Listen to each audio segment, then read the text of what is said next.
Kwa kweli Mungu unastahili, unastahili heshima zote, unastahili kuabudiwa na kuheshimiwa. Wewe umetukuka kuliko falme na nguvu zote. Pokea sifa na utukufu. Mtakatifu, mtakatifu, wewe ni mtakatifu. Asubuhi ya leo twavua heshima zetu, twavua mapambo yote. Mungu tukutukuze, tukisema wastahili. Mungu, pokea sifa na utukufu kwa kutujalia neema ya kuja kwenye madhabahu siku ya leo, na Bwana ukaweza kunena nasi. Fungua mioyo yetu, tujiweka wazi mbele zako Mungu, kaweza kupata mahali pa kwako. Jitukuze Mungu.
kwa sababu amenifikishia neema yake.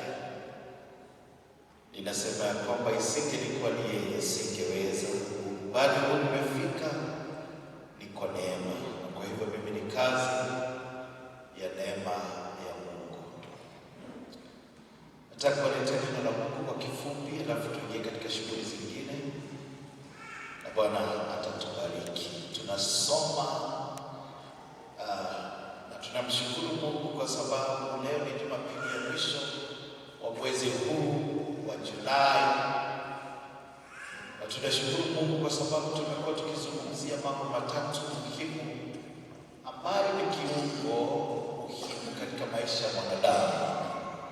Tunazungumzia kuhusu mazingira na pia tunazungumzia kuhusu kufanya kazi na pia afya njema au siha njema.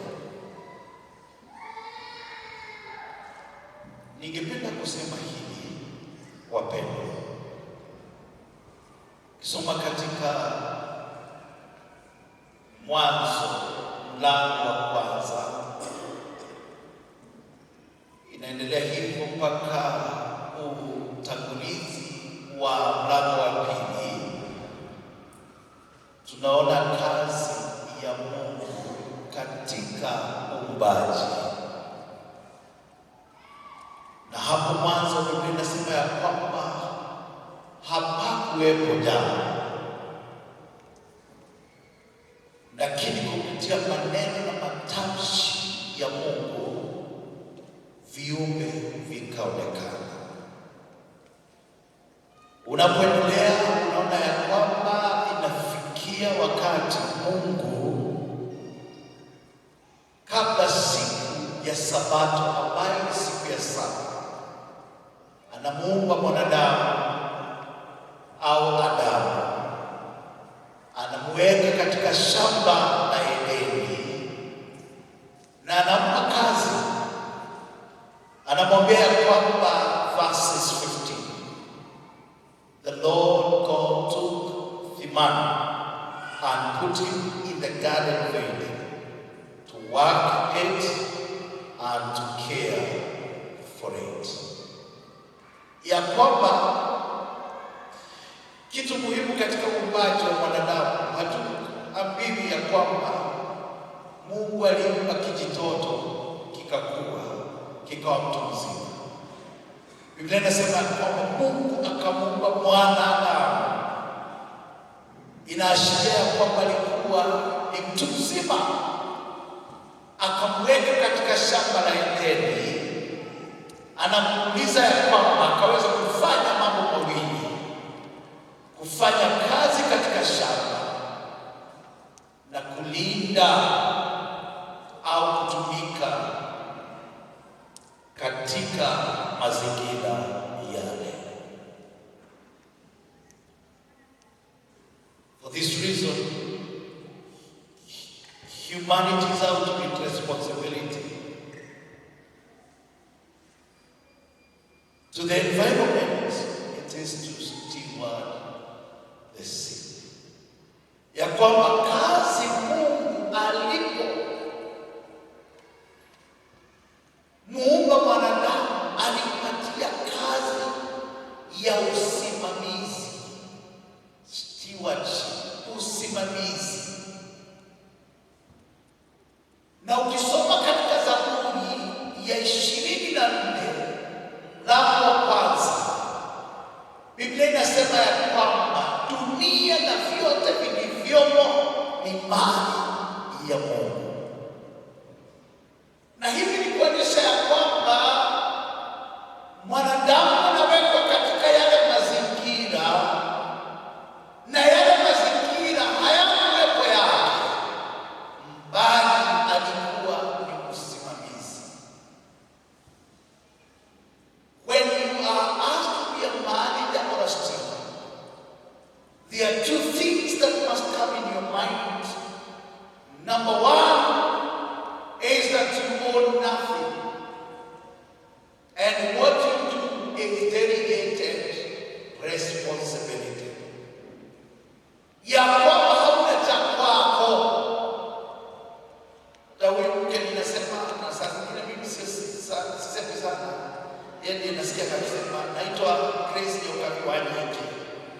Imagine mimi si wake. Ijapokuwa alienda mpaka akabadilisha ID akajiita wangu. Mimi si wake. Na wala yeye si wake. Chuki. Oh, sorry.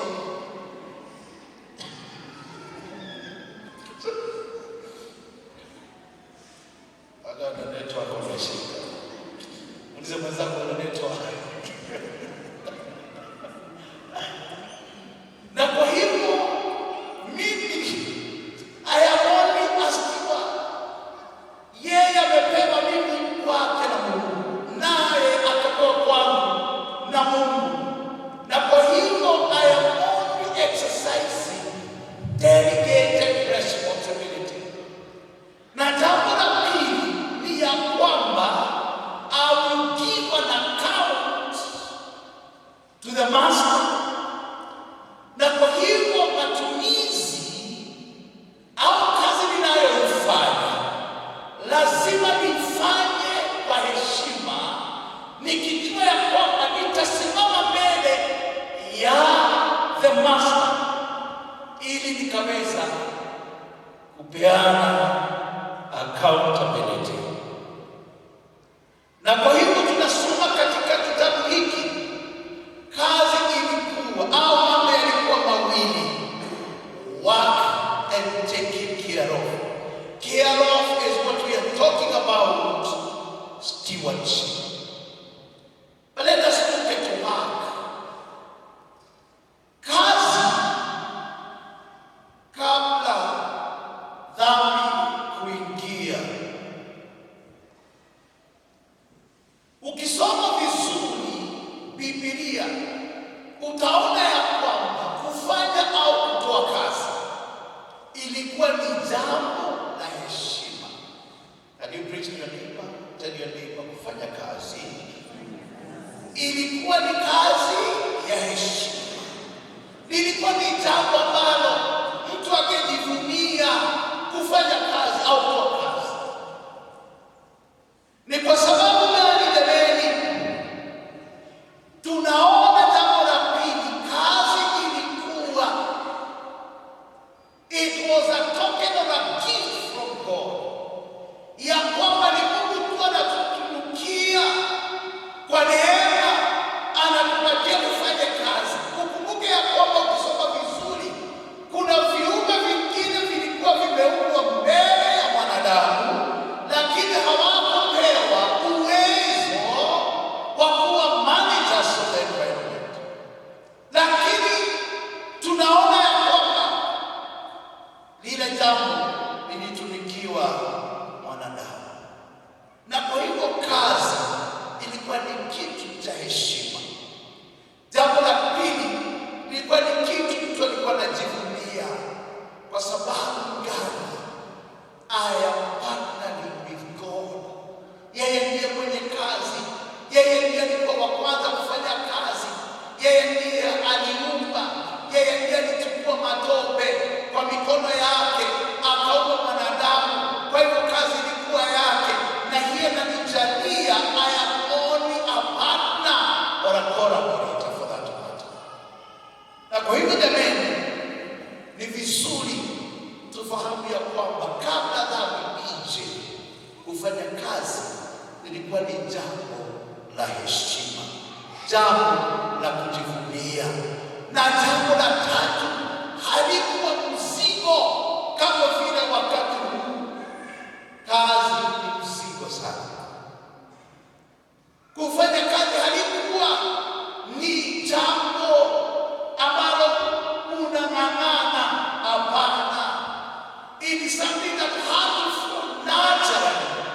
Kwa sababu unajua unafanya kazi na nani. The motivation was not ya kwamba wewe ni kama punishment. The motivation was hata aliyekuumba yeye mwenyewe amefanya kazi. Na ndiposa tunasoma ya kwamba siku ya saba au ya Sabato akapumzika kwa sababu alifanya kazi. Jambo lingine la muhimu, ni vizuri kujua karakteristiki ya kazi. Jambo la kwanza, it was a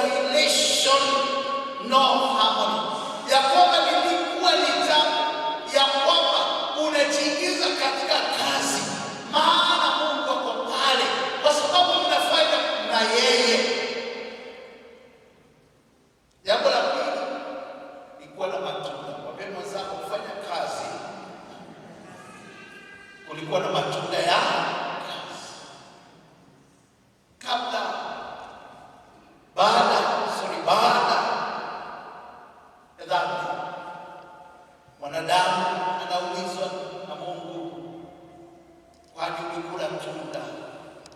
Akasema ya kwamba ni mke nilimpatia. Baadaye Mungu anasema ya kwamba sasa kuna hili jambo ambalo utafahamu, ya kwamba ili ukaweza kula lazima ungefanya kazi, utakula jasho yako. And therefore automatically kazi ikabadilika, ikaanza kuwa ni kitu cha kujivunia, ikaanza kuwa ni kitu ambacho ulikuwa unahisia kwamba una furaha ukifanya, likawa ni jambo linakaa kama laana. It was a curse upon a man.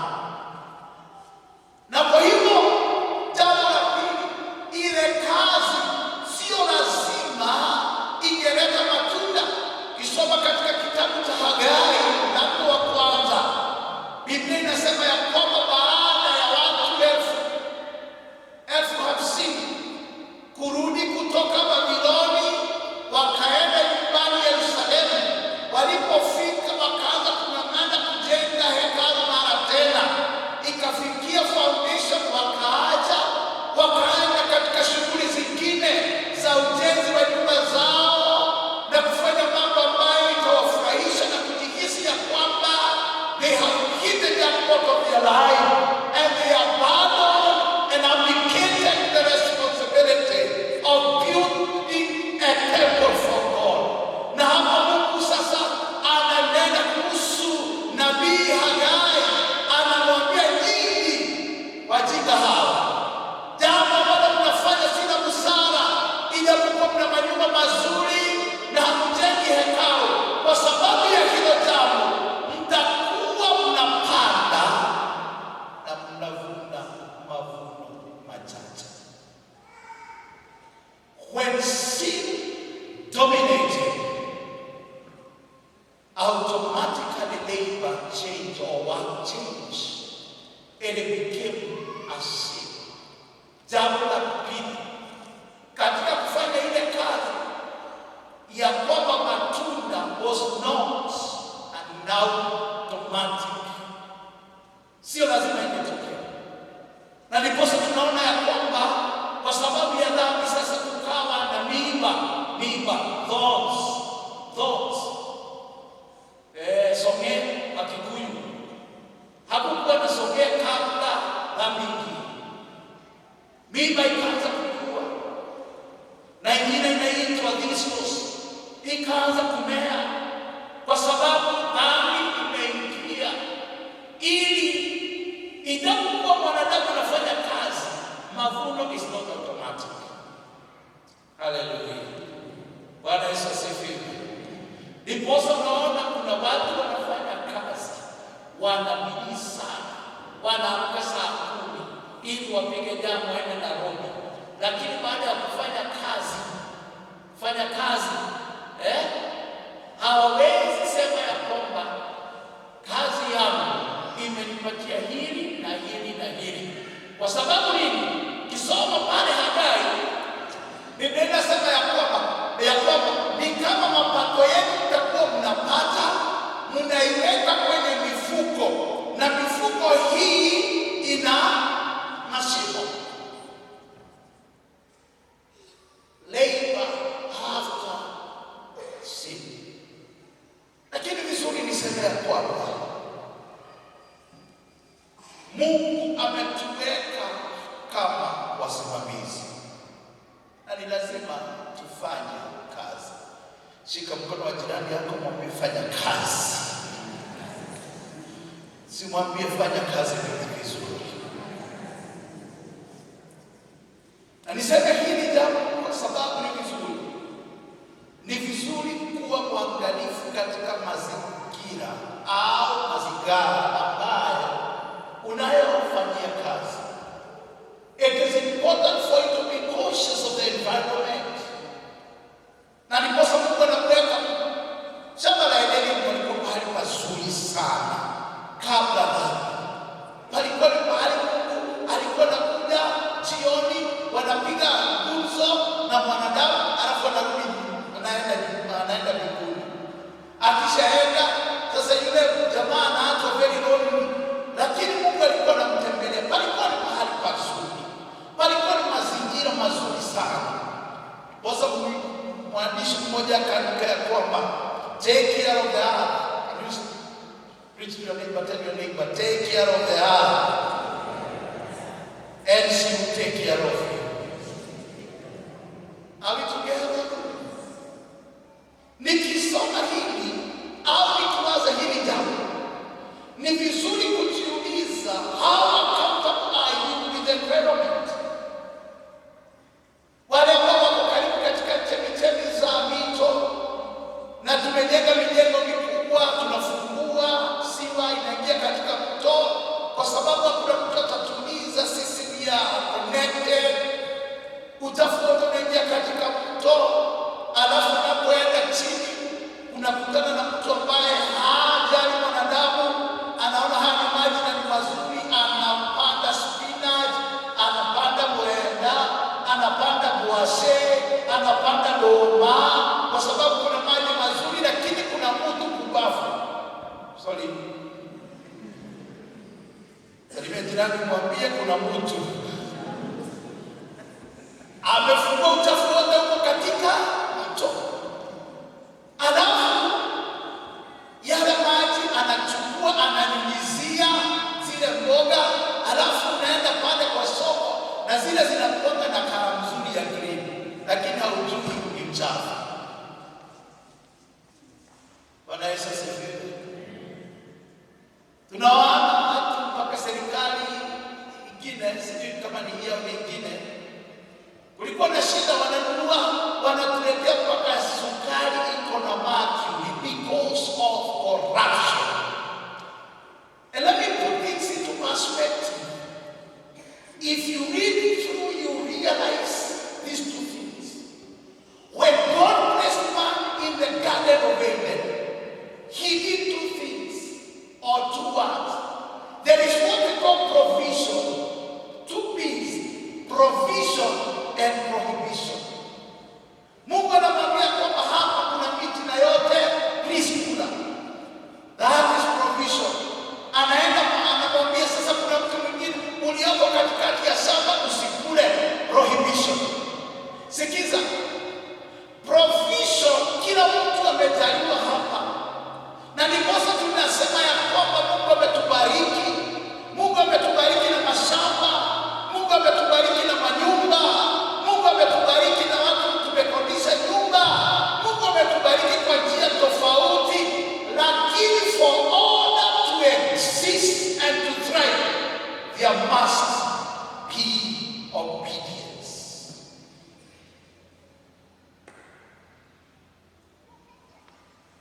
Shika mkono jirani wako, umhubirie, umwambie choosing, simwambie hivi, disobedience, it is choosing disorder. Are we together? Hebu sikiza, katika Mwanzo nyoka anakuja, ananena na mama, namwambia achana, Mungu alikwambia usikule huko. Yeye hakupenda mkaweza kuwa na ufahamu mzuri na kuona mambo vizuri na nyinyi kuwa wa kuheshimika. Anachukua tunda anakula. Sikiza, yule ambaye alikuwa amepata mashauri kutoka kwa Mungu analetewa. Na hapa ndio wanaona wanaume hatuna nguvu sana. Mwambie mwenzako, wanaume hawana nguvu sana. Mtoto wanapewa na mama wanafanya nini? Msemi amen. Na ni kweli. Kama umekaa na wako, mwambie ni kweli. Hata sote ulipewa na hukujali ya karakani kufanya nini? Akala. Na baada ya kula, Mungu anakuja na muuliza, "Kwani ulikula tunda?" Akaambia, "Sasa kutoka siku ya leo, toka katika Edeni. Toka mahali hapa." Because he chose disorder. Disorder brings every corruption to humanity. Ya kwamba tunapo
word of God, it brings order in our lives. Many of us have been corrupt, not because ya kwamba mambo si inapaswa kuwa vile, but because of the choices that we make in life. And today God is placing before us what we call provision. Provision. God has endowed on us everything we need for godliness and for this life. But again He has placed a provision. Ya kwamba there is a prohibition. Do not do this. If you read in the book of Deuteronomy, it speaks about the benefits of the blessings, or the blessing that comes with obedience. And again, the curses that accompanies disobedience, lack of trust. Sikiza jamii, wanatheolojia hawa ambao wameketi hapa mbele, wanapozungumzia kuhusu shamba la Edeni, wanasema shamba la Edeni linaweza kaashiria the temple. Inaweza kuwa ni almost, it can be likened with a temple. Na wanasema ya kwamba it is the place where God dwelt with humanity. Edeni, mahali Mungu aliishi pamoja na mwanadamu. Ndio mwenzako, just imagine. Oh, you see, you preach to your neighbor, shika mkono, kuna baridi, shika mkono. Hata kama prayer, tafadhali sana, muulize. Imagine you are home with God, coming together. Wanasema Edeni inaashiria, it is a place where humanity wanaishi pamoja na Mungu. Na wanaendelea kusema ya kwamba katika neno la Kiebrania au katika culture ya Kiebrania, Eden ilikuwa na mambo matatu. Ilikuwa ina represent three things. Number one, mwambie mwenzako, number one ni light. Mwambie furaha. Si neno la Mungu linasema kwamba in the presence of God there is fullness of pahali Mungu ako kuna. Sasa imagine nyumba yako Mungu akiwa hapo, hata mzee anaweza kuinua mkono akugonge. Mahali Mungu wako, school fees itakuwa issue. Speak to me. Haitakuwa issue. Tunapozungumzia kuhusu uwepo wa Mungu kwa pamoja nasi, au Mungu yuko karibu nasi, our worries will never bother us. Actually, we shall not worry. Worry why? And we can pray. Kwa nini tutaabike na Mungu ako pamoja nasi? Na kwa hivyo anasema ya kwamba Edeni halikuwa ni mahali pa furaha, kwa sababu Mungu ako. Na nimekuja siku hii ya leo kuwataminia watu wa God. May God be present in your life. May God be present in your homes. May God be present with your children. May He be Emmanuel, God together with you. And when the presence of God is with you, you never worry. Why? Because He lives, I can face tomorrow. And you tell your neighbor,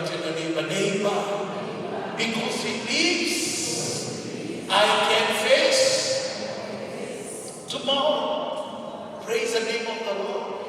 This is not a God who is so transcendent, ya kwamba ako mbali sana nasi, akiwa area. Kama vile naonanga mke wangu, nikiingia kwa nyumba ninaonanga, hata kama alikuwa mweusi kidogo, naona sasa amenaita kwa sababu niko area.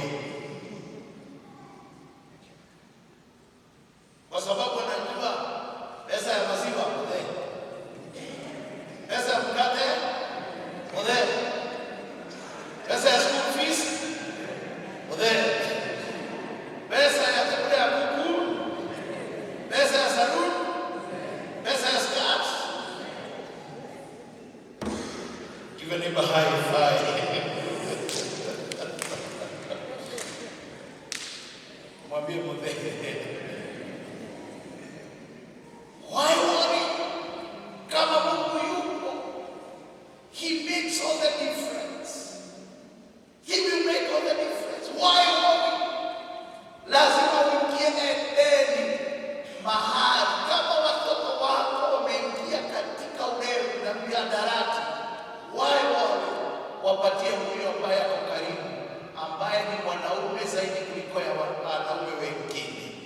Jina lake ni Simba wa Yuda. Anapotoa sauti zingine zote zinakuwa noise making. Huyu ndiye Mungu wetu. Praise the name of the Lord. Mpatie yeye ndiye anajua kupigana vita zote. Ukienda iwa inu hawakutaki, please get into Eden. Patia hiyo familia yote Mungu ambaye yuko karibu na wewe. Listen to this. Ukishafanya hivyo, he is a mighty warrior.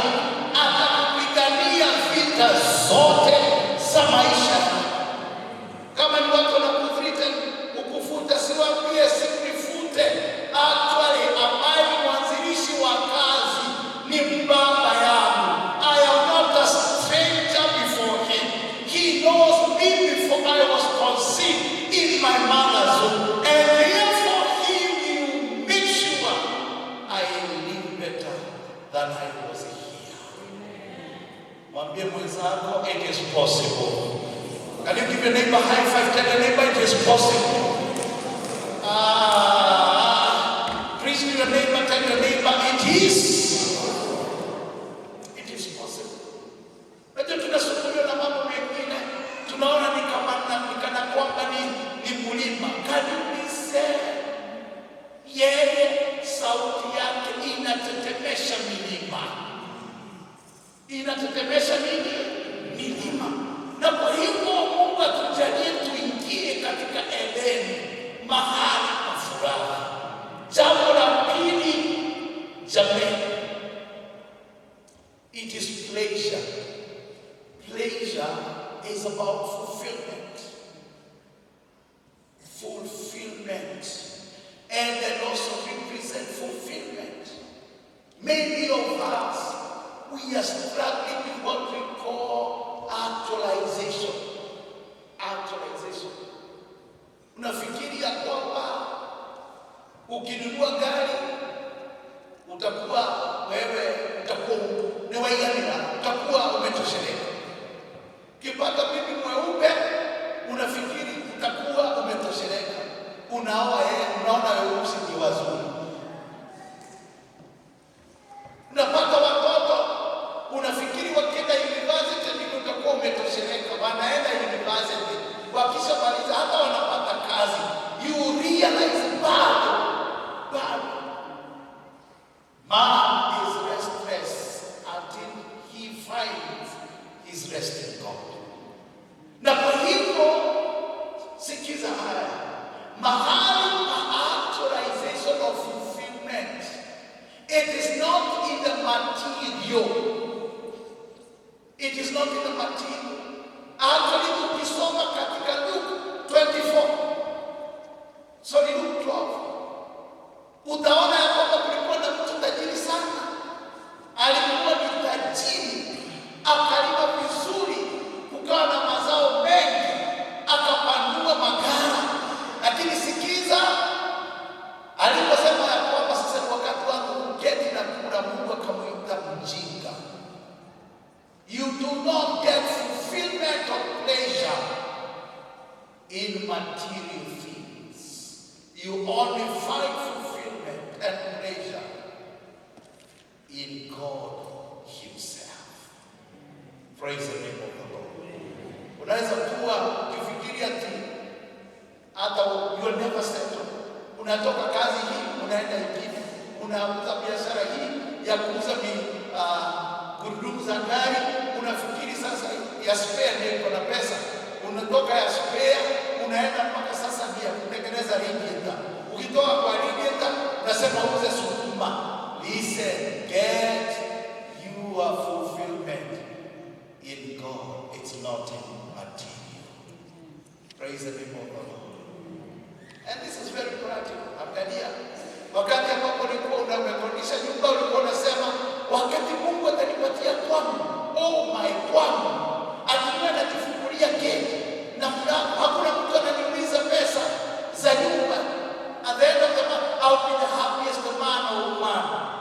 Sikiza, ulipoingia Mungu akakujalia akakupatia yako, ulipopata yako ukalia rais, unatumia pesa ya stima zaidi kuliko zile ulikuwa unalipa wakati ambapo ulikuwa unakodisha.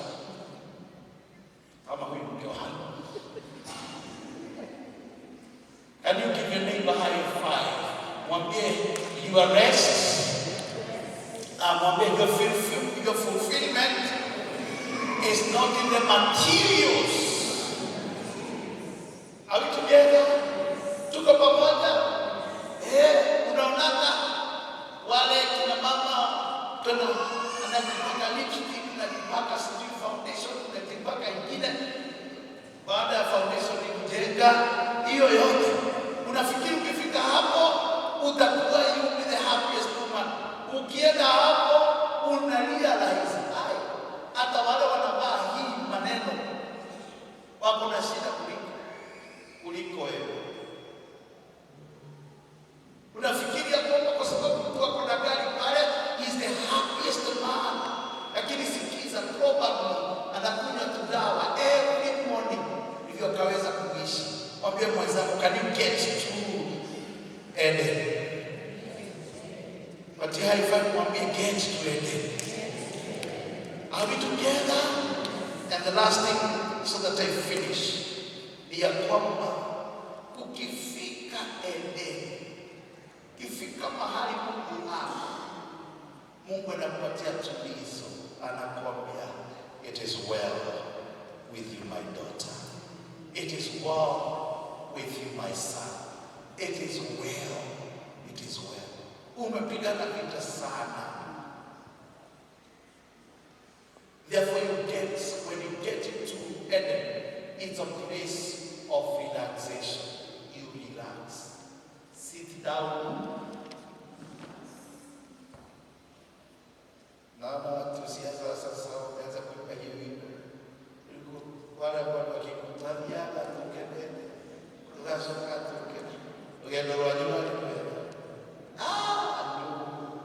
life is not about that. It's about getting where God is. When you get where God is, you must relax.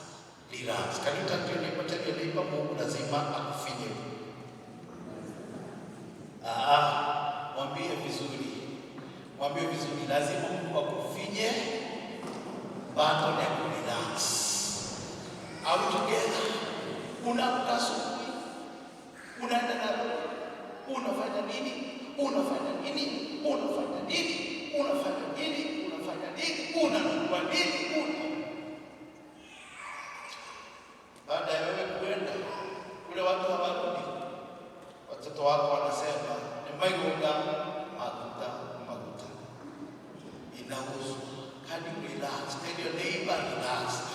Mwambie reduce the tempo. Are we together? We must reduce the tempo. In the name of God the Father, Son, and the Holy Spirit.